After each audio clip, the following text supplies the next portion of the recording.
Agora, bem recentemente, acho que semana passada, Vacina, Diária 2, entrevista com o Expedito Luna, tem A gente entra durante. apareceu um estudo combinando ele com outro. Aí teve um resultado um pouquinho melhor. Tá bom. Bom, a gente comenta durante a entrevista. Primeiramente, eu gostaria que você se apresentasse, falasse um pouquinho do seu trabalho e explicasse um pouco o que é, né, epidemiologia. Bom, meu nome é Expedito Luna, eu sou médico, sou professor da Faculdade de Medicina da USP, de epidemiologia.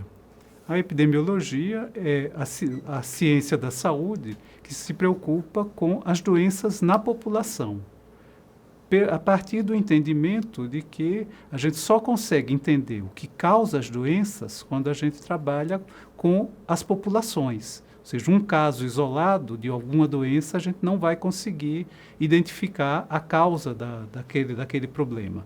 Ao passo que, quando trabalhamos com populações, é possível identificar causas e, consequentemente, atuar nessas causas. Em se tratando da humanidade, quais são essas doenças, né, que chamam mais a atenção, historicamente, para depois a gente fazer o desenvolvimento das vacinas? Como foi isso, né? Bom, na história da humanidade, as doenças foram mudando, né, e ainda continuam mudando.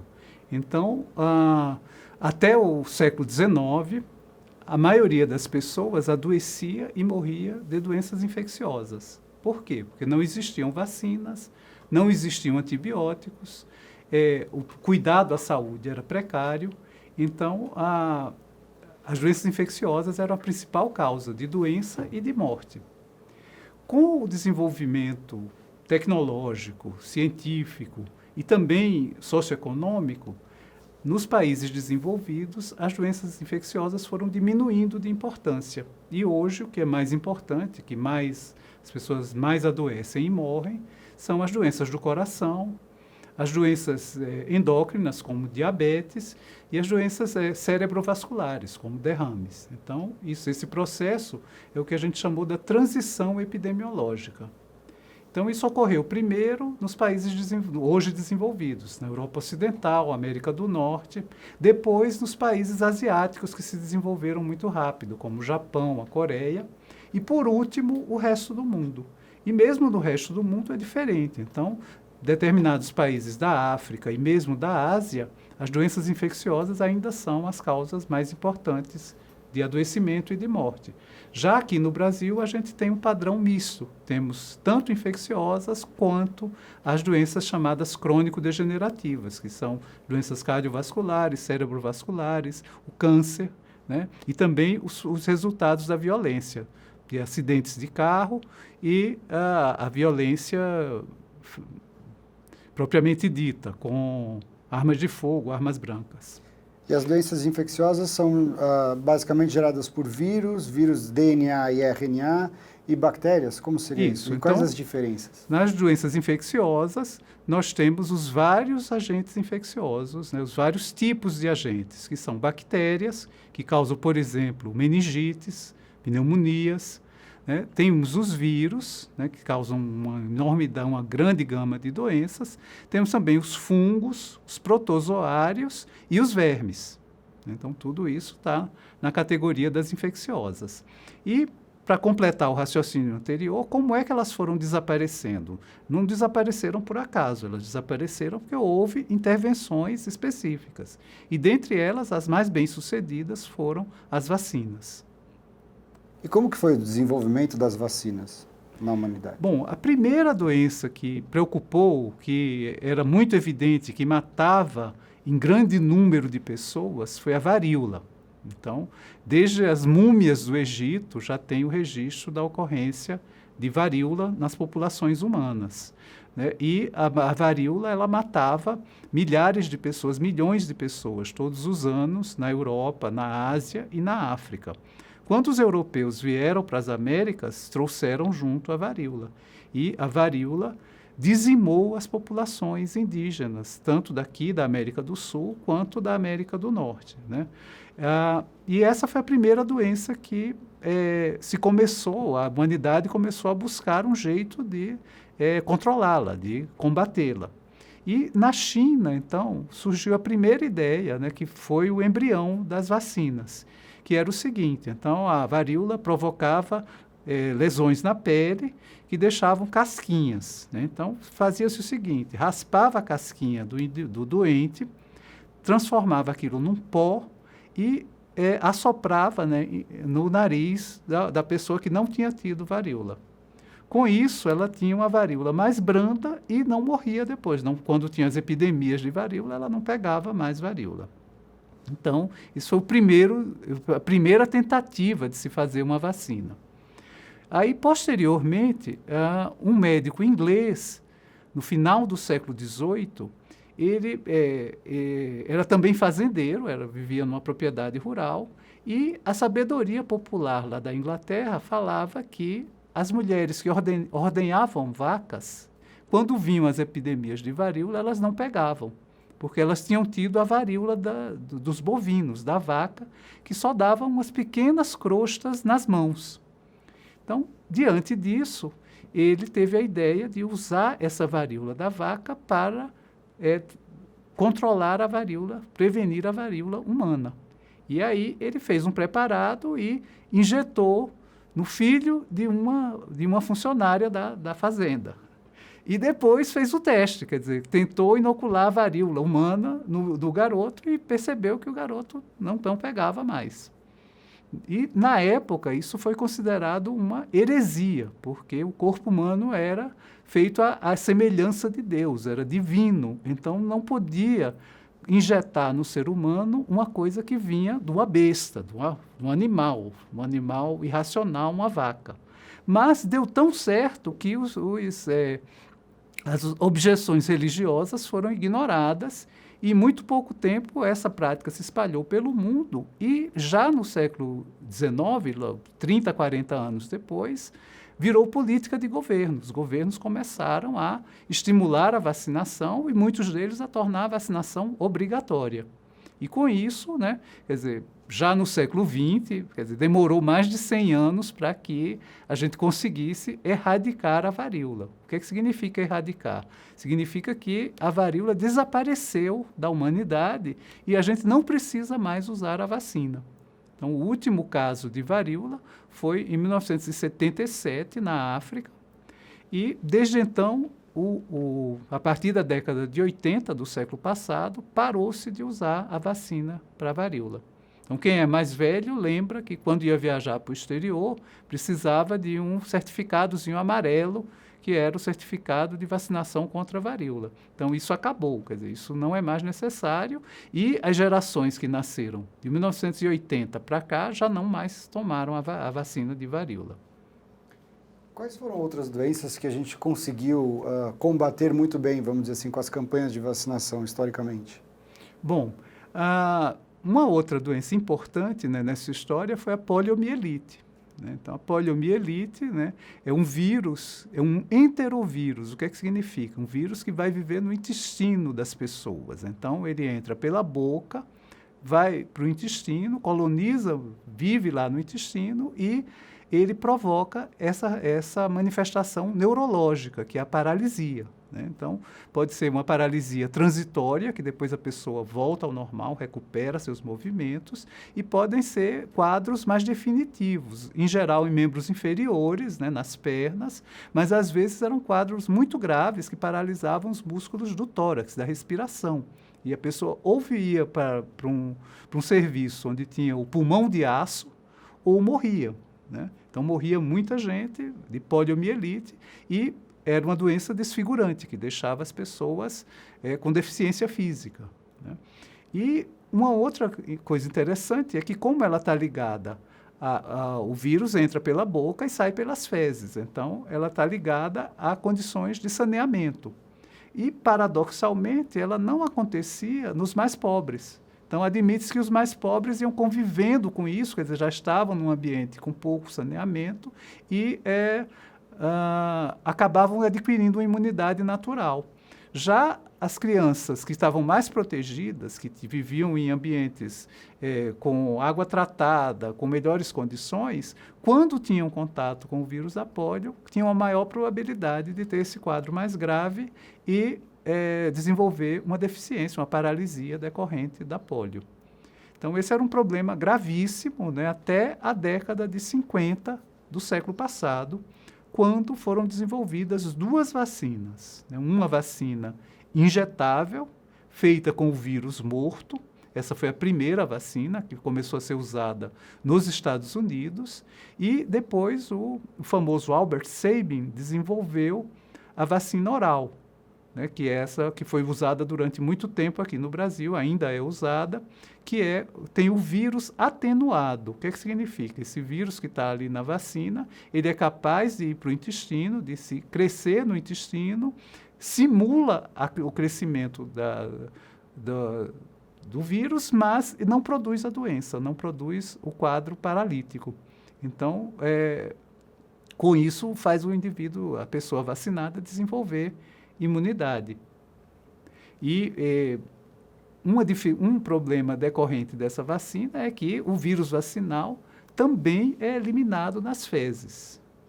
Então, quando se começou a usar essa vacina, se achava que isso era uma vantagem, porque as pessoas estavam consumindo água contaminada, que tinha contato com fezes. Se aquelas fezes tinham o vírus vacinal, você ia vacinar os outros por tabela. Quem não tivesse tomado a vacina ia receber o vírus vacinal pela água, pelo alimento que consumisse, porque você tinha precárias condições de saneamento. Porém, o que aconteceu? Se percebeu que, quando isso persistia, quer dizer, tinham países que faziam uma campanha de vacinação. No ano seguinte, não tinham dinheiro para fazer de novo. Então, nasciam novas crianças que não recebiam a vacina. E essas crianças acabavam se infectando com o vírus vacinal que estava circulando no ambiente. E depois de muitas gerações, ou seja, de uma criança não vacinada, pegou o vírus vacinal, passou para outra, chegava um momento que esse vírus voltava a ser virulento e o vírus vacinal, causava paralisia. E aí, por conta disso, o mundo, né, a Organização Mundial da Saúde, reuniu os países do mundo e decidiu que a vacina ia ser trocada. Então, hoje o Brasil usa a vacina inativada e, em algumas campanhas, usa a vacina oral para crianças que já receberam a outra. Por quê? Porque essa vacina oral ela estimula mais a imunidade do próprio intestino contra o vírus. Esse é um dos únicos casos que é vantajoso usar a vacina oral? Tem várias coisas que são vantajosas da vacina oral. Ela é muito resistente à temperatura. Então, não precisa ficar o tempo inteiro refrigerada. Então, dá para você levar para lugares distantes, lugares de difícil acesso, as florestas, os desertos, né? Então, e não precisa saber aplicar injeção. Tá certo? Qualquer pessoa pode pingar 2 gotinhas na boca das crianças. Então, isso eram fatores que favoreciam o uso dela e ela foi amplamente usada e ainda é usada em grande parte do mundo, de países que não tiveram dinheiro para fazer essa mudança ainda. Ou não tem as condições, porque não adianta trazer uma vacina nova que vai depender de seringa, de agulha, do técnico de enfermagem para aplicar, em muitos lugares isso tudo não existe, né? Então, a vacina oral continua sendo vantajosa em determinadas circunstâncias. E por que então ela não é tão utilizada em outras doenças ou para outros vírus ou bactérias? É porque realmente não se encaixa? Ou é porque a gente foi para RNA, DNA, enfim? Depende também do tipo de vírus, né? Então, você vê, o vírus da polio, ele tinha essa característica. Ele era um vírus que você adquiria pela boca. Então, a gente está simulando com a vacina a mesma rota do vírus selvagem, como a gente chama, né? Tem uma outra vacina que também é oral, que quem tem criança pequena sabe, que é a vacina de rotavírus, que é a mesma coisa. O rotavírus é um vírus que causa diarreia. E naturalmente a pessoa vai se infectar com rotavírus pela boca. Então, a vacina de rotavírus também é oral. Existem várias tentativas de fazer outras vacinas por via oral e também até integrando-a a alimentos, mas até agora não temos nenhum produto comercial. Então, ainda continuam na fase de pesquisas. Doutor, eu queria agora que a gente explicasse um pouco quais são os tipos realmente de vacina para que a gente possa entender, né? Que usam vírus inativos, enfraquecidos, DNA, RNA, enfim, como foi esse desenvolvimento todo? Tá. Então, olha, essas primeiras vacinas que foram desenvolvidas, a vacina para varíola, a vacina para raiva, eram vacinas empíricas, né? Quer dizer, o mundo, os cientistas nem sabiam que existia vírus. Sabia que tinha alguma coisa ali que causava doença, mas não sabia o que era. Então, se pegava material do doente e com isso se produzia vacinas, né? E eram ambas as primeiras vacinas, a de raiva e a de varíola, eram para vírus, só que quando elas começaram a ser desenvolvidas, nem se sabia que existiam os vírus. E a tecnologia, não existia a tecnologia que permitisse identificar os vírus, cultivá-los, né, fazer crescer artificialmente, nada disso existia. Bom, então, essa é uma primeira fase das vacinas, as vacinas empíricas. E vieram outras também, para bactérias. Aí, bactérias já se conheciam, já se sabia cultivar a bactéria, fazê-la crescer numa placa de laboratório, num meio de cultura. E se percebeu também que algumas doenças, o problema não era a bactéria em si, mas era um veneno, a toxina que a bactéria produzia. E as primeiras vacinas, uma das primeiras vacinas foi voltada para esse tipo de doença, que é causada pela toxina da bactéria. Então, o tétano e a difteria. Então, o tétano é uma doença muito grave, né, que a pessoa pode se infectar quando tem um ferimento contaminado. Então, quem cai de uma moto e não é vacinado, tem grande chance de ter tétano, né? Quando arranha no asfalto, na terra, em qualquer lugar, né? Ou pessoas fazendo jardinagem ou trabalhando na lavoura, quer dizer, quando se ferem, tem um ferimento contaminado, tem uma chance de desenvolver tétano. E o tétano é causado por uma toxina da bactéria, um veneno que a bactéria produz. Então, uma das vacinas mais antigas também é a vacina que nós chamamos DTP, tríplice bacteriana, que serve para coqueluche, para tétano e para difteria. Então, essa é uma das vacinas mais antigas, são 3 bactérias, né, com essa característica. A vacina está voltada para 2 delas, para o veneno que a bactéria produz. E também uma vacina já bastante antiga é a vacina para tuberculose, a vacina BCG. Ela foi desenvolvida também no começo do século XX. Então, são vacinas para bactérias. E, no caso da BCG, é uma bactéria atenuada. Então, do mesmo jeito que o Jenner teve a ideia da vacina da varíola para um vírus, o vírus da varíola, esses pesquisadores franceses, que o BCG, essas letras, são as iniciais dos nomes deles,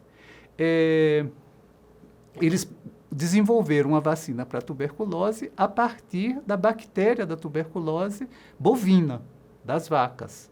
Então, é uma bactéria atenuada, a vacina para tuberculose. Depois vieram mais vacinas virais. Então, uma muito conhecida, que é muito usada hoje, é a vacina tríplice viral. Então, essa vacina ela tem os vírus atenuados, os vírus do sarampo, da rubéola e da cachumba. Então, esses 3 vírus foram combinados para formar. Então, é uma vacina que é uma injeção, que na realidade tem 3 vacinas. E essas são, então, as vacinas mais antigas. Mais recentemente, então, tem o desenvolvimento da biologia molecular, ou seja, a ciência desenvolveu técnicas para manipular os micro-organismos, para manipular os vírus, as bactérias, e com isso conseguiu atenuá-los artificialmente por essas intervenções, ou fazer seres que não existiam na natureza, que são coisas diferentes. Então, por exemplo, desenvolveu-se a vacina da hepatite B. Então, conseguiu-se verificar um pedacinho do vírus da hepatite B, que é aquele que estimula o organismo a produzir as defesas, a produzir anticorpos. Então, pegou-se esse pedacinho do vírus da hepatite B e colocou numa levedura, ou seja, nisso que faz fermentação, né, que é usado para fazer pão, para fazer cerveja, vinho, etc. Então, se colocou num fungo, numa levedura, um pedacinho do vírus da hepatite B, e esse fungo passou a produzir, então, só esse pedacinho do vírus, que é usado, então, como a vacina, porque você injeta algo que não é mais o vírus da hepatite B, só esse pedacinho, não se reproduz, então não vai causar doença em quem toma a vacina, e o organismo vai reconhecer e vai produzir anticorpos para esse pedacinho do vírus da hepatite B.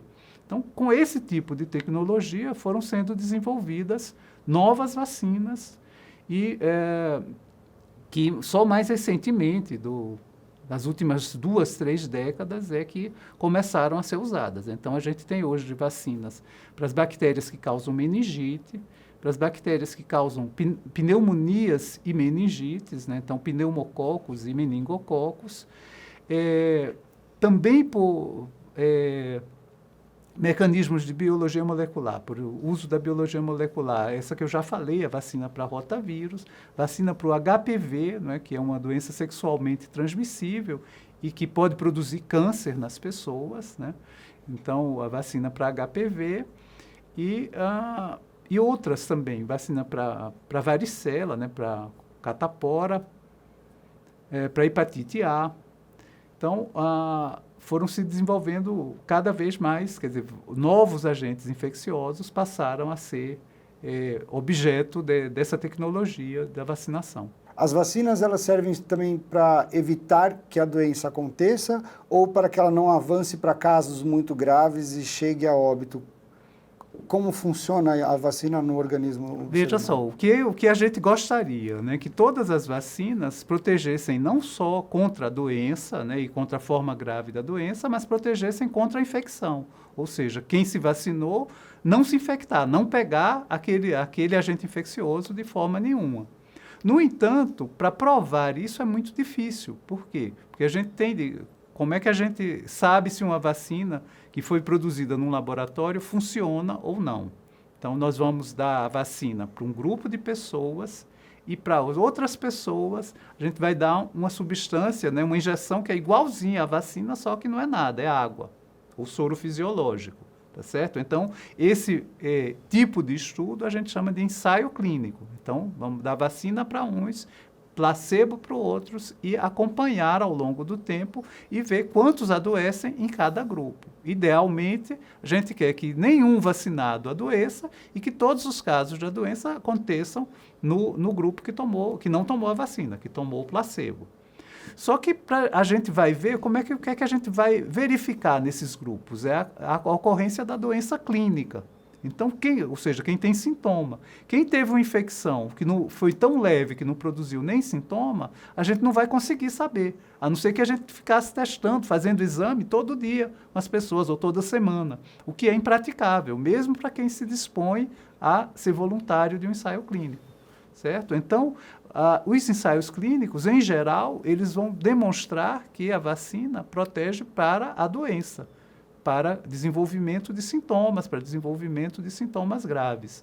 Depois é que a gente vai conseguir observar, quando muita gente estiver vacinada, se também tem um efeito na proteção para a infecção, quer dizer, que não para interromper a transmissão, que é o ideal, é o que a gente gostaria que todas fizessem.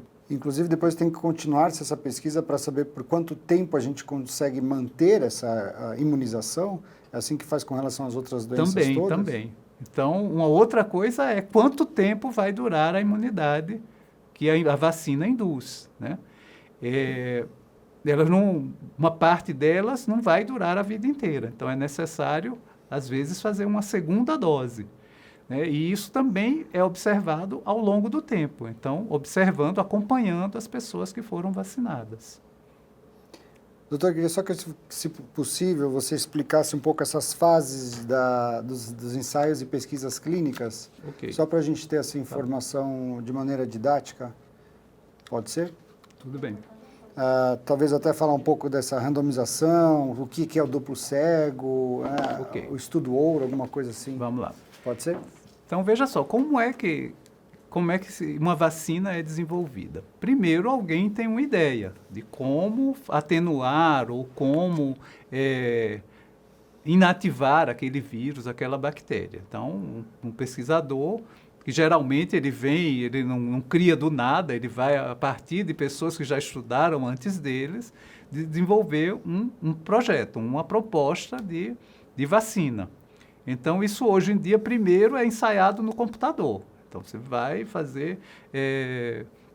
estudar as moléculas e tudo mais no computador. Depois disso, você vai passar para uma formulação e vai ser o que nós chamamos os estudos em modelos de laboratório. Então, a gente vai ver se em laboratório, ainda sem testar em seres vivos, se aquilo funciona, se aquela ideia prospera. Se ela passar dessa fase, ela vai para o ensaio em modelos animais. Então, para uma vacina, hoje em dia, é exigido que se façam pelo menos 2 modelos animais, sendo um deles não roedor. Então, os roedores, em geral, são os animais mais utilizados, né, nesse tipo de pesquisa laboratorial. Por quê? Porque eles são pequenos, são relativamente baratos de serem cuidados, né, de serem criados, se reproduzem muito rápido e têm uma vida rápida também. Então, você consegue, com isso, essas condições favoráveis para serem objetos de pesquisa nos laboratórios. Mas aí, a pesquisa de vacinas exige que faça-se uma outra espécie animal que não seja roedor. Então, um dos mais utilizados são os coelhos, que também têm características, são parecidos com roedores, se reproduzem muito fácil. Então, em pouco tempo você tem várias gerações, e são relativamente fáceis de serem criados também. Mas há outras pesquisas também com outros modelos animais. Então, passados esses 2 modelos animais, quer dizer, se a vacina teve um bom desempenho, se induziu anticorpos, se os animais não morreram depois que tomou esse protótipo de vacina, você passa para a primeira fase em seres humanos. Então, essa fase vai responder à segurança, ou seja, esse produto mata, esse produto dá alguma reação grave nas pessoas. Então, em geral, essa primeira fase, a chamada fase 1, é feita em adultos jovens, saudáveis, com baixo risco para aquela doença que a vacina vai prevenir. Por quê? Porque a gente quer garantir que é gente saudável, que não vai ter alguma condição que vai ser agravada por um produto que a gente não conhece, né? E, em geral, já nessa fase, se faz também um grupo controle, um grupo que vai tomar um placebo, uma substância inerte para ser comparado. E é um número pequeno de pessoas, 10, 20, 30, 50, nunca mais de 100 na fase 1. Muito bem, aí foi bem sucedida a fase 1, ninguém morreu, ninguém teve nenhum evento grave e a gente já viu que quem foi vacinado produziu anticorpo. Então, isso é promissor. Então, passa-se para a fase 2. Então, a fase 2 vai ampliar esse estudo de segurança para um número maior de pessoas e vai começar a testar, assim, quantas doses precisa. Precisa de 1 dose, de 2 doses, de 3 doses. Qual é a concentração, ou seja, qual a quantidade de vírus ou de vacina que vai estar em cada dose. Então, você testa várias quantidades diferentes. Se tem mais de 1 dose, vários prazos diferentes. Se eu vou dar a segunda dose 2 semanas depois, 3 semanas, 1 mês. Então, a segunda fase vai fazendo esse ajuste desse tipo. E aí, digamos que também foi bem sucedido. Então, a gente chegou numa concentração ideal, num número de doses ideal, reforçou o conhecimento que já se sabia que ela é segura, que ela induz a formação de anticorpos. Então, com isso, os pesquisadores vão receber a autorização para desenvolver a fase 3, que é o estudo de eficácia. Aí é que a gente vai provar se a vacina funciona ou não, se ela protege para aquela doença ou não. E aí, como é que é feito isso? Então, em geral, hoje em dia, são milhares de pessoas que vão fazer parte do ensaio, que vão ser voluntárias no ensaio, e, em geral, metade delas, ou 2/3 delas, vão receber a vacina, e a outra metade, ou 1/3, recebe também um placebo. E eles vão ser acompanhados ao longo do tempo para ver quem adoece em cada grupo. E um detalhe, quer dizer, em geral, quem toma a vacina e quem está aplicando, então quem lida com os voluntários do ensaio, não sabe quem tomou o quê, para não ter diferença de atendimento e também a pessoa não ficar achando que está livre, né, e que ela sempre vai ficar em dúvida se ela tomou a vacina ou se ela tomou o placebo. E os pesquisadores que estão diretamente lidando com esses voluntários também não sabem o que eles tomaram. Quer dizer, quem é que sabe? A vacina que cada pessoa vai tomar no ensaio já vem preparada com o número dela no ensaio. Então, é alguém lá, o farmacêutico que fez a formulação, é que sabe quem tomou o quê. E vai chegar para os pesquisadores e para o voluntário mascarado. Quer dizer, ninguém sabe quem tomou o quê e se eles adoecerem também, a gente não vai saber, só depois que o ensaio acaba é que a gente vai abrir o mascaramento e saber quem tomou a vacina e quem tomou o placebo. Então, são regras, né, para garantir que os pesquisadores não vão tratar de forma diferente aquele que tomou a vacina e aquele que tomou o placebo. Isso que seria o duplo cego. Isso é o duplo cego. E como que se faz a randomização para saber, ou o grupo, faixa etária? Existe alguma forma de fazer isso para tentar... Sim, e outra coisa também, quer dizer, a gente tem de ver para quem que a gente está destinando a vacina. Então, todo mundo está, no momento, está sabendo das vacinas para a Covid. Então, o ensaio que o Instituto Butantan fez aqui no Brasil. Então, foram só os profissionais de saúde que estavam lidando com pessoas suspeitas de terem coronavírus. Então, a população alvo desse ensaio foram os profissionais de saúde. Então, médicos, enfermeiros, biólogos, farmacêuticos, pessoas que trabalham na administração dos hospitais, que fazem a ficha das pessoas quando elas chegam no hospital, o guarda que está na porta, que orientando as pessoas que chegam no pronto-socorro, quer dizer, foram essas pessoas que foram alvo. Mas houve também ensaios em outros lugares do mundo para as pessoas mais velhas. Então, você vai privilegiar, você vai selecionar só pessoas idosas, porque você quer saber se a vacina funciona nesse público, no público idoso. Já as vacinas, por exemplo, a vacina de pólio, ela foi testada para bebês, porque qual era o público-alvo dela? Era os bebês. A vacina de rotavírus é um vírus que causa doença em bebê. Então, o teste da vacina é nesse público-alvo. A fase 3 é em quem a gente pretende vacinar. Né? E, idealmente, você deve cobrir todas as faixas etárias, masculino, feminino, e se é uma vacina que vai ser usada por todas as faixas etárias, por todo o mundo, né? Por exemplo, quando a gente espera do coronavírus, a gente está esperando, e vários produtores já estão fazendo ensaios, pegando desde bebês até idosos, né? Então, esse é o jeito da gente ter certeza que ela funciona em todas as faixas etárias. Então, depende do plano, depende da doença. A doença ocorre mais em criança, em idoso, em adultos, e dependendo disso é que a gente vai escolher qual a população que vai fazer parte do ensaio clínico. E a fase 3 já contempla um grande número de pessoas, de voluntários, e como que é a finalização dela depois? Olha, a gente vai ter um tempo de acompanhamento, né?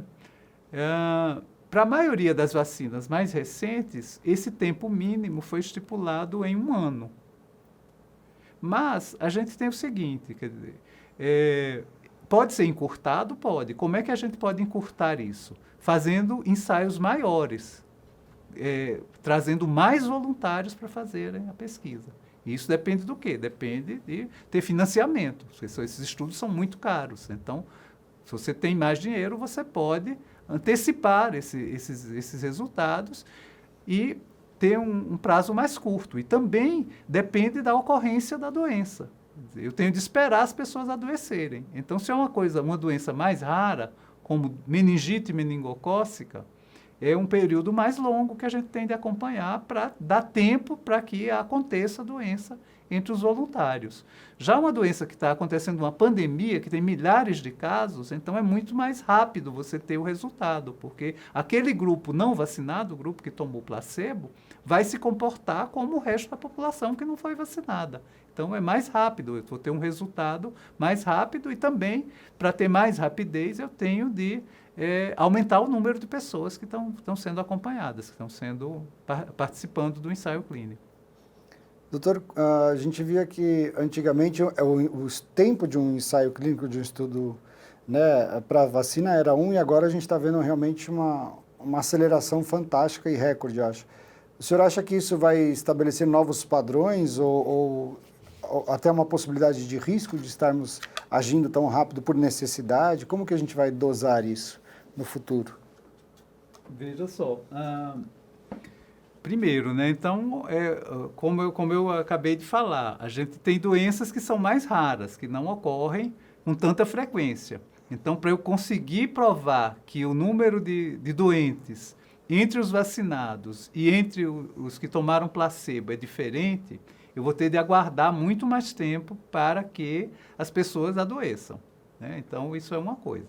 Se eu estou com uma doença que ocorre de forma epidêmica e que tem muitos casos ao mesmo tempo, então eu vou ter esse número entre os não vacinados muito mais rápido do que nessa doença que é mais rara. Então, esse é o fator que favorece ter um intervalo mais curto nas doenças que são epidêmicas. Então, quanto a isso, né, a gente tem uma certa tranquilidade. Agora, uma outra questão é se há efeitos de longo prazo. Então, esses a gente não pode ter certeza. Mas, diante da urgência e de uma doença grave que está matando muita gente, é uma decisão da comunidade científica e de quem também faz a política de saúde e das próprias pessoas que estão interessadas, a população, de terem uma vacina para ser usada. Então, mas isso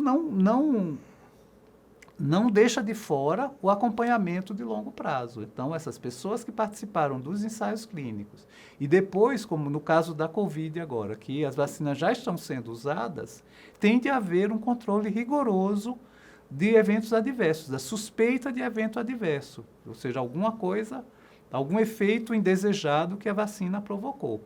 E o jeito de fazer isso é o que a gente chama de notificar. Então, o Instituto Butantan, aqui em São Paulo, tem um telefone, um 0800, que qualquer pessoa que tomou a vacina e achou que desenvolveu algum problema decorrente da vacina, tem de entrar em contato e notificar o caso.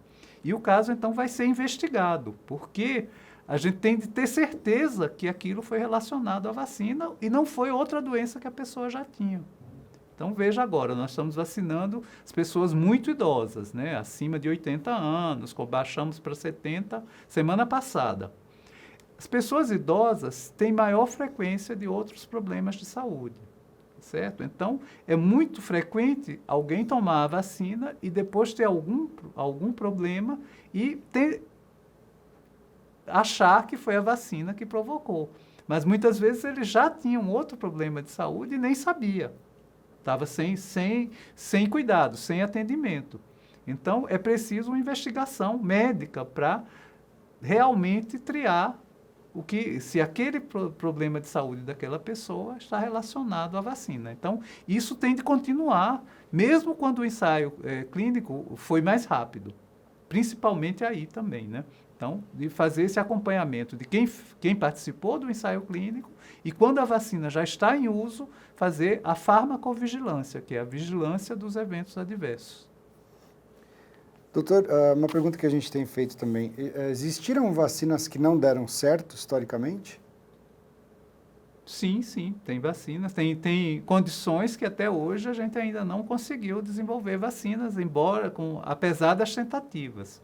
Uma delas é o vírus sincicial respiratório. É um vírus também de transmissão respiratória, que ocorre, a doença que ele causa é mais grave em bebês, em crianças pequenas, e as primeiras tentativas de vacina deram errado, não funcionaram.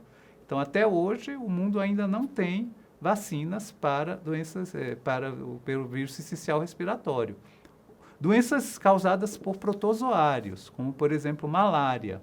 Então, malária hoje já tem uma vacina, mas que tem uma eficácia muito baixa. Então, até hoje, não há boas vacinas, quer dizer, só existe essa única para protozoários humanos, essa para malária, que tem um desempenho pouco satisfatório. Nas situações onde tem muita malária, que morre muita gente de malária, como determinados países da África, uma vacina que tem 35% de eficácia vale a pena ser dada, porque você vai reduzir Se você tinha 1 milhão de mortes, vai reduzir para 650 mil, ou seja, é vantajoso, vale a pena. Mas em outras situações já não vale a pena fazer esse tipo de vacina. Mas toda essa classe de micro-organismos, os protozoários, até hoje a gente não tem nenhuma vacina para eles.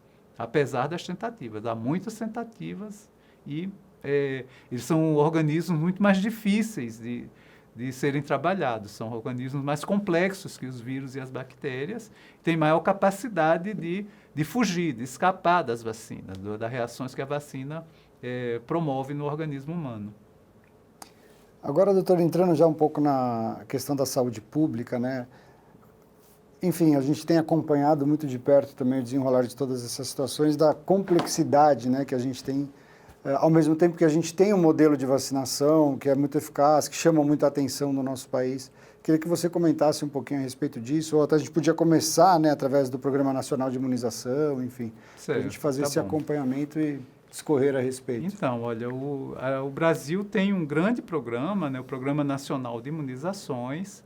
Ele foi criado na década de 70 do século passado, com dois problemas tinha naquele momento. Um era a erradicação da varíola, que nós já comentamos. Então, o Brasil foi o último país das Américas que erradicou a varíola. Então, quando o PNI foi criado, tinha a varíola ainda para resolver, e tinha a epidemia de meningite, que aconteceu no Brasil inteiro. Começou aqui em São Paulo, se espalhou para o Brasil inteiro e foi controlada também com o uso de uma vacina. Então, o PNI surgiu aí nessa época. E, em 1980, o Brasil teve uma grande ideia, que foi exemplo para o mundo, que foram os Dias Nacionais de Vacinação para a poliomielite. Então, em um único dia, vacinar milhões de crianças. E, a partir dessas primeiras experiências, o programa foi sendo constituído, né? Então, e ele trabalha não só com campanhas, ele trabalha, a maior parte das vacinas é aplicada na rotina, no dia a dia dos centros de saúde, das unidades básicas de saúde. Então, esse programa foi se expandindo, né? E ele é um programa integrante do Sistema Único de Saúde, do SUS. Está presente, né? Então nós temos salas de vacinas nas unidades básicas de saúde espalhadas pelo Brasil. São em torno de 40 mil unidades, ou seja, 40 mil locais onde as pessoas vão encontrar as vacinas. E esse programa ele foi se expandindo também no número de vacinas que são usadas. E hoje a gente tem um programa público e gratuito usando praticamente todas as vacinas que nós temos disponíveis para crianças, expandimos para adolescentes, para adultos e para os idosos. Então, é um programa hoje muito abrangente e muito qualificado, né, com as melhores vacinas que se tem e com todas elas, né. Até pouco tempo atrás, quem podia vacinar para meningite, para pneumococo e tal, era só quem podia pagar uma clínica privada. Hoje isso está no SUS inteiro, tá? Disponível de forma gratuita para qualquer pessoa, para as populações que são alvo do programa. Inclusive, acho que de um conselho, vamos dizer assim, para dizer quais doenças devem ser cuidadas, quais doenças entram no programa de vacinação, quando essas vacinas devem ocorrer, enfim, porque existe muita estrutura logística também para que se faça esse programa eficiente, né? Sim. Veja só, durante muito tempo, nós que trabalhamos com vacinação, nos debruçamos de como fazer as vacinas chegarem a todo mundo, num país tão grande e tão diverso como o nosso país, né? Nas cidades, nos locais onde tem estrada, tal, isso é fácil. Mas aí a gente tem que pensar que tem populações no Brasil que o meio de locomoção são os rios. Ou, às vezes, nessa parte do Brasil, quando na seca dos rios, só se chega de avião ou de helicóptero. Então, você tem de montar esquemas logísticos para fazer a vacina chegar a todos, dependendo da condição, da situação onde as pessoas vivem. E muitas vezes, na região amazônica, o Programa Nacional de Imunizações faz uma parceria com as Forças Armadas. E as Forças Armadas, elas estão presentes nas regiões de fronteira, nas regiões de difícil acesso, e tem aviões, helicópteros, barcos, para fazer a vacina chegar nesses locais. Então, o Ministério da Saúde, né, contratava, né, quer dizer, pagava ao Exército, à Aeronáutica, à Marinha, para que usasse os meios de transporte que eles têm para fazer as vacinas chegarem às populações ribeirinhas, às comunidades indígenas, às populações de difícil acesso no país. Então, isso existe, né? Isso funciona no país. Agora, como a gente falou, depende do investimento do SUS. É um serviço caro de ser feito, fazer a vacina chegar nas comunidades de difícil acesso da região amazônica. É mais caro do que vacinar quem mora na cidade e está a 3 quadras do posto de saúde, né? Agora, a campanha também da vacinação tem que andar junto com o saneamento básico, com o combate, né, ao contágio, enfim, a transmissão, inclusive, da doença, né? Como funciona isso e para, enfim, gerir tudo isso, né, em prol da saúde da população? Olha, quando a gente tem uma situação que já está próxima do controle, como a gente tinha com o sarampo, então a probabilidade de alguém não vacinado se infectar, pegar sarampo, é menor. É mais difícil a pessoa pegar sarampo, porque a maioria está vacinada, certo? Então é mais difícil de pegar sarampo. Então, nessas circunstâncias, é mais fácil a gente identificar quais são os grupos que falta vacinar e tentar formas de chegar nesses grupos e vaciná-los, né? Agora, quando a gente tem uma distribuição muito generalizada, né, que tem muita gente adoecendo, então você tem de ter estratégias que você vai também vacinar o maior número de pessoas. E isso depende da disponibilidade de vacina. Então tem de ter vacina para você aplicar. E aí a gente vem para a situação que a gente vive hoje no Brasil. Então, houve uma negligência de parte do governo federal, quando as empresas estavam oferecendo vacinas, no meio do ano passado, decidiu-se que não ia comprar, que não precisava. Agora que se chegou à conclusão que precisava, não tem mais vacina no mercado, né? E aí a gente tem de manter as medidas de prevenção não farmacológicas, ou seja, que não são a vacina, que é o uso da máscara, o distanciamento social, porque a gente não tem vacina suficiente. Além do que, nesse caso, como é uma doença nova, a gente ainda não tem certeza que a vacina impede a transmissão.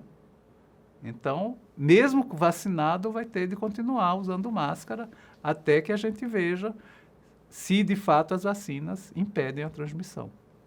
Agora, já entrando já na Covid-19, como que foi o desenvolvimento dessa vacina, a percepção de doença, enfim, até que a gente se chegue realmente nessa situação que a gente está vivendo hoje, né, de negligência, de ficar estendendo esses períodos de lockdown? Como que a gente pode abordar um pouco isso? Bom, primeiro, né, é uma catástrofe sanitária mundial, né, acho que desde a gripe espanhola, que a gente não viveu há 100 anos atrás, nada tinha tido esse tamanho, né?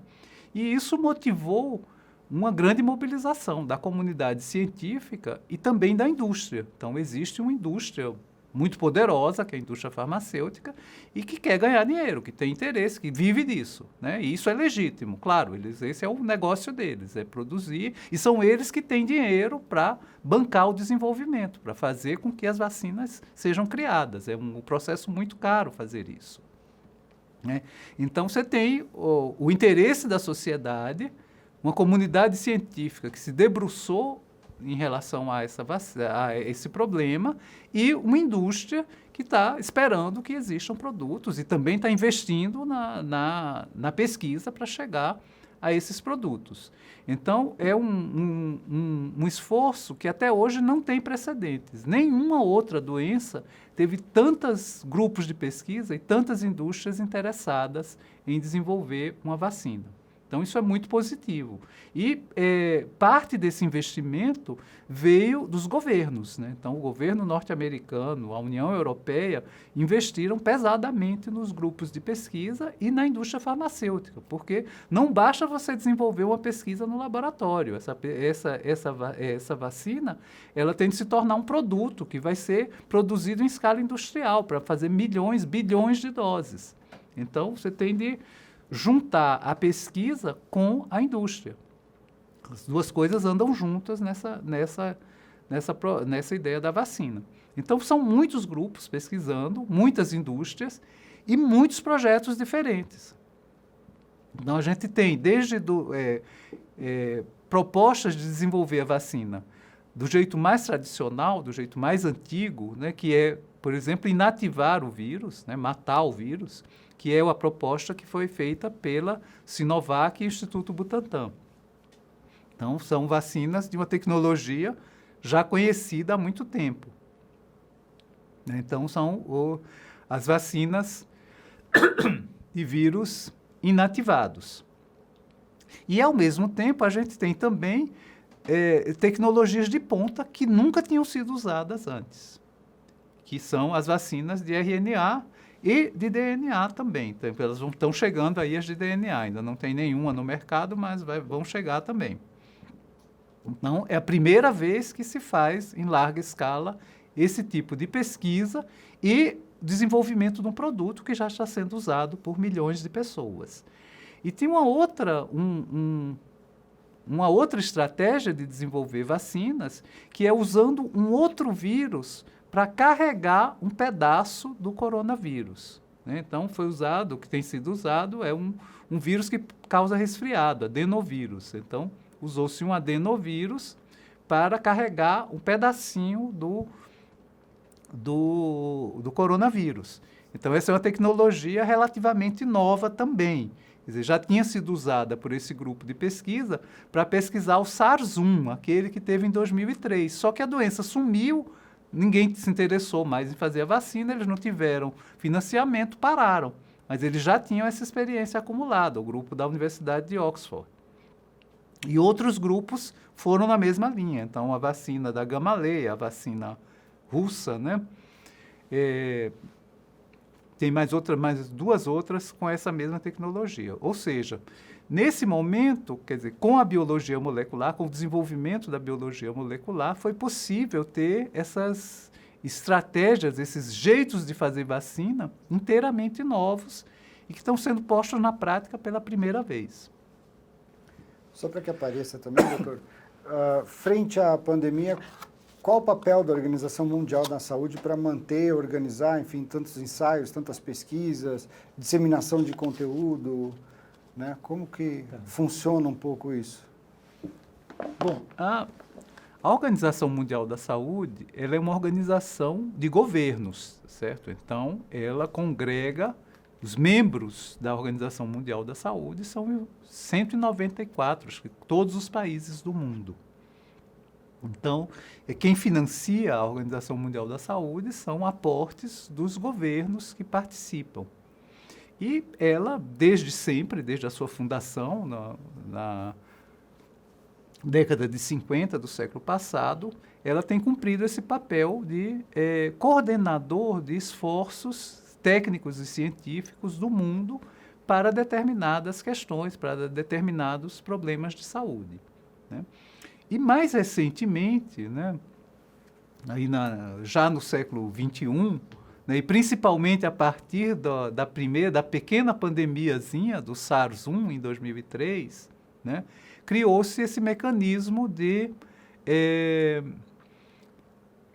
declaração de emergências em saúde pública de interesse internacional, né? Então, modificou-se o Regulamento Sanitário Internacional de forma a tornar mais ágil a identificação desses problemas e a resolução deles, a busca pela Organização Mundial da Saúde de juntar os interessados para tentar resolver esse problema, os problemas de saúde que têm interesse internacional. Mas, assim, ela congrega ela tem um corpo técnico que tem essa função de agregar os vários cientistas dos vários países do mundo, e esse trabalho dos cientistas que estão nos Estados Unidos, no Brasil, na França, na Alemanha, no Japão, em todos os lugares, em geral é um trabalho voluntário. Então as pessoas voluntariamente participam de comitês da Organização Mundial da Saúde para desenvolverem determinados produtos, para trabalharem num determinado tema. Acho que a gente pode voltar um pouco para... Enfim, eu estava vendo alguns vídeos seus também desses desafios nossos aqui agora, acho que talvez para avançar com relação à vacinação, né, ou de saúde pública nosso mesmo, né? Quanto tempo vai ser necessário, enfim, a demora nas vacinas, esse planejamento de vacinação, como é que funciona tudo isso para um país como o nosso, por exemplo, se quiser comentar a respeito disso. Tá. Veja, né, ao planejar uma campanha ou um programa de vacinação, nós temos de verificar, primeiro, né, se a gente tem as condições necessárias para fazer o produto ser distribuído e chegar nas pessoas que vão ser vacinadas. E isso o nosso país já tem e já faz. Então, nós temos uma rede de distribuição de vacinas, nós temos uma organização que permite uma vacina chegar do exterior, ser armazenada num armazém refrigerado aqui no aeroporto de Guarulhos e chegar no país inteiro em curto tempo. Os estados brasileiros têm as suas centrais de armazenamento e de distribuição de vacinas, os grandes municípios também. Então, essa parte da logística de armazenamento e de distribuição de vacinas no Brasil, ela já existe. Evidentemente, uma vacina nova é uma coisa a mais. Então, você tem de ter mais geladeiras, mais câmaras frias para armazenar. Então, isso tem de ser pensado também. Quer dizer, já tem... as geladeiras não estão vazias, as geladeiras de vacina. Já tem as vacinas do dia a dia, que elas já ocupam seu espaço. Então, isso tem de ser pensado. Outra coisa que tem de ser pensada também são os insumos necessários, né? Então, você vai ter de usar seringas, agulhas, tem de ter o lixinho descartável próprio para colocar agulha. Quer dizer, tudo isso tem de ser pensado e a compra tem de ser programada com antecedência, porque na última hora você não vai encontrar, não vai chegar na fábrica e dizer, eu quero 100 milhões de agulhas e tem isso aí pronto. Não é assim, né? Isso tem de ser programado, essa encomenda feita com meses, anos de antecedência, assim como as vacinas, né? E outra parte, você tem de ter um sistema de registro, quer dizer, você tem de ter um sistema de informações que permite registrar quem tomou a vacina. E isso é muito importante numa vacina nova e que tem 2 doses, porque não é recomendável que você tome uma vacina de um fabricante e a segunda dose de outra. Isso não foi feito ainda e nem deve ser feito pela pessoa individual. Então, tem de ter um sistema de informação acessível, que se você tomou uma vacina, a primeira dose aqui em São Paulo, e a segunda você vai tomar em Santos tem de conseguir lhe achar no sistema de informação e dizer, olha, você tomou Coronavac, então a segunda dose vai ser Coronavac. Então, tem que ter o sistema de informações funcionando, né? E tem de ter as pessoas treinadas para vacinar, para registrar e para saber lidar com algum evento adverso que funcione. E tem de ter também um sistema que registre o evento adverso e que investigue o evento adverso. Então, tudo isso tem de estar pronto. Qual é o maior risco, ou também, inclusive, frente às variantes que nós estamos tendo, né? Tá bom. Pode ser que a vacina chegue num momento que ela jamais nem funcione. O que pode acontecer, né, de pior, vamos dizer assim? Bom, então, nós estamos numa situação complicada no país, com os maiores números de casos e de mortes, né, pela pandemia nesse momento, e com uma disponibilidade de vacinas muito pequenas.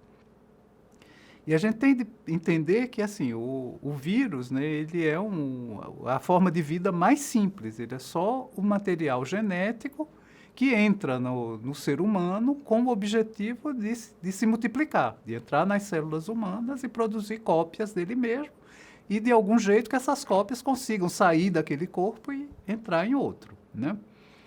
E quando ele faz esses milhões de cópias que ele faz em cada pessoa, tem erros de cópias. E às vezes esses erros são ruins para ele, essas cópias erradas morrem. Mas outras vezes elas são mais vantajosas, elas conseguem fazer com que ele se transmita de uma forma mais fácil, né? E aí são essas variantes, né? Que uma delas, a gente tem 3 no momento que estão preocupando o mundo, né? Uma surgiu na Inglaterra e já é dominante em toda a Europa, uma surgiu na África do Sul e outra surgiu aqui em Manaus, né? No Brasil. E quanto mais gente pegar a doença e quanto mais transmissão tiver, mais chance tem de acontecerem essas variantes, de aparecerem variantes que podem se tornar dominantes, podem se transmitir mais fácil, podem causar doença mais grave. Então, quanto mais descontrole da pandemia, maior vantagem para o vírus, mais chance ele vai ter de criar cópias um pouquinho diferentes e que podem ter vantagem para o objetivo dele, que é de criar mais cópias. Então, a gente está diante dessa situação e as vacinas, e principalmente essas vacinas mais modernas, mais sofisticadas, as de RNA, por exemplo, elas são desenhadas para um pedacinho da molécula específica do vírus. Então, se mudar aquele pedacinho, pode ser que a vacina não funcione mais. Então, é um perigo de, quanto mais variantes surgirem, as vacinas que já foram desenvolvidas não funcionarem para elas. Existiria algum aspecto positivo que talvez essa pandemia possa deixar também, ou de velocidade de pesquisa clínica, de resolução, de união dos órgãos todos internacionais, enfim, de aprendizado que a gente pode tirar como lição, vamos dizer assim? Eu creio que sim, eu creio que a mobilização da comunidade científica e da comunidade de saúde pública em nível dos países, em nível internacional, tem sido muito intensa, a cooperação muito grande, mas, ao mesmo tempo, isso não é tranquilo. Quer dizer, você tem a boa vontade das pessoas, mas os governos nem sempre funcionam nessa lógica. Então, mais de 70% das vacinas que têm a previsão de serem produzidas, elas já estão encomendadas pelos países ricos. Então, os outros países estão disputando esses 30%. Né? Inclusive, o mecanismo criado pela Organização Mundial da Saúde. A Organização Mundial da Saúde criou um mecanismo que recebeu doações para conseguir mandar vacinas para os países mais pobres, ou aqueles que se dispuserem a participar. Porque qual é a ideia da Organização Mundial da Saúde? É que primeiro vacine 20% da população do mundo inteiro, de todos os países, porque esses 20% vão incluir os grupos prioritários, os idosos e os profissionais de saúde. E só depois de vacinados esses 20% é que passa para os outros grupos populacionais. Só que aí alguns países resolveram nem entrar nesse mecanismo. Os países ricos foram direto para as indústrias, fazer encomenda direto das indústrias. Então, isso evidencia também o desbalanceamento das relações internacionais e a falta de solidariedade. Né? Então, pouca farinha, meu pirão primeiro. Né? É essa a lógica que está imperando em grande parte dos países ricos que resolveram não entrar nesse mecanismo da OMS e fazer a negociação direta com os produtores. O Brasil ainda tinha uma situação menos ruim do que outros países. Por quê? Porque aqui a gente tem 2 fábricas públicas de vacina grandes, que são o Instituto Butantan e o Instituto Biomanguinhos, no Rio de Janeiro. E com isso foi possível estabelecer mecanismos de transferência de tecnologia com outras empresas e outros produtores que criaram vacinas e produzir as vacinas aqui. Então isso salvou um pouco o Brasil, porque a gente corria o risco de não ter nada. Se não tivéssemos essas 2 fábricas públicas, nós estaríamos sem nada. Né? Mas isso não é a realidade da maioria dos países do mundo. Então, a maioria dos países do mundo vai depender desse mecanismo da Organização Mundial da Saúde, que depende de que os próprios governos e doadores façam aporte de dinheiro para ele poder comprar as vacinas e de ter vacina no mercado para eles comprarem, já que a vacina está encomendada pelos Estados Unidos, pela União Europeia, pelo Japão. Então, é uma situação bem complicada nesse momento. Frente a esse obscurantismo, a tanta desinformação, enfim, qual que é o risco das pessoas não se vacinarem? Olha, felizmente, né, mesmo nos Estados Unidos, né, que também tinha uma administração negacionista e que tinha toda essa contra-informação, a informação falsa, né, sobre a pandemia, sobre as vacinas, na medida em que a vacina foi se tornando disponível, as pessoas foram mudando de posição e todo mundo está querendo se vacinar, né? E eu li hoje, né, que foi feita uma investigação em 30 países se as pessoas, tendo vacina, se elas se disporiam a se vacinar. E aqui no Brasil, 82% falaram que sim. Né? Então, a tarefa nossa é conquistar esses 18% que disseram que não querem se vacinar. Mas não estamos tão mal. Em alguns outros países, no Paraguai, deu 50%, 50-50%. Nosso vizinho aqui do lado, né? Doutor, as últimas perguntas, a gente vê também muita discussão a respeito de hidroxicloroquina, remédios, enfim. E agora também esse antirretroviral, né? O Remdesivir. Remdesivir. Se você puder falar um pouquinho a respeito disso, de como funciona também essa questão toda de... Olha, são poucas doenças causadas por vírus para as quais a gente tem remédio, né? São bem poucas, né? Então, o destaque é a HIV, é a AIDS, né? Que tem uma característica diferente. É um vírus, mas é um vírus de evolução crônica, né? Demora muito tempo. Então, isso possibilitou o desenvolvimento de medicamentos que controlam, que impedem o vírus de se multiplicar, né? Mas não curam, a pessoa tem que tomar o medicamento a vida inteira. Então, não é cura, é um controle, tá certo? Mesmo para as poucas doenças virais que têm remédio, que têm medicamento. A maioria das outras doenças virais, o vírus segue o seu curso e a pessoa sobrevive ou não. Agora, com a Covid, qual foi a tentativa? Foi de usar remédios que já existiam para outras coisas para ver se eles tinham algum efeito no vírus. E por que deu tanta confusão? Que veio cloroquina, veio ivermectina, veio toda essa história? Porque teve pesquisadores que fizeram isso no laboratório. Então, fizeram o vírus crescer numa plaquinha de laboratório e colocam o remédio ali para ver se mata o vírus. Aí, na plaquinha, matou. Mas quando chega nas pessoas, isso não aconteceu. Então, não funcionam. Todos esses medicamentos que foram testados, infelizmente, a maioria não funcionou. Esse Remdesivir, sei lá, 8 meses atrás, ele, de um primeiro resultado, foi promissor. Parecia que ele tinha algum efeito. Tanto é que a Agência Regulatória dos Estados Unidos, que é uma das mais rigorosas do mundo, né, a FDA, autorizou o uso do Remdesivir para a Covid. Só que quando os estudos foram sendo feitos, mais estudos, mais pessoas tratadas, se viu que ele também sozinho não funcionava. Mais recentemente, estão associando o Remdesivir a um outro medicamento e parece que tem um efeito um pouco melhor. Mas ele sozinho também não tem um efeito satisfatório.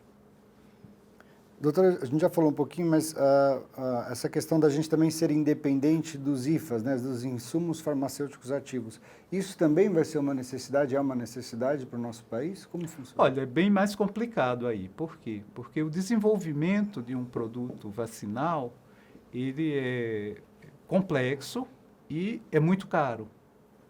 E para isso, então, você tem de ter toda uma infraestrutura de pesquisa e industrial trabalhando em conjunto para possibilitar o desenvolvimento de produtos, né? E, tirando a Covid agora, que teve esse aporte de dinheiro dos governos, na maioria das vezes, o financiamento para o desenvolvimento das vacinas tem vindo da iniciativa privada, da indústria, né? Então, e a indústria já tem sua organização montada, com determinadas universidades, determinados institutos de pesquisa e seus próprios pesquisadores para fazer com que esses projetos aconteçam.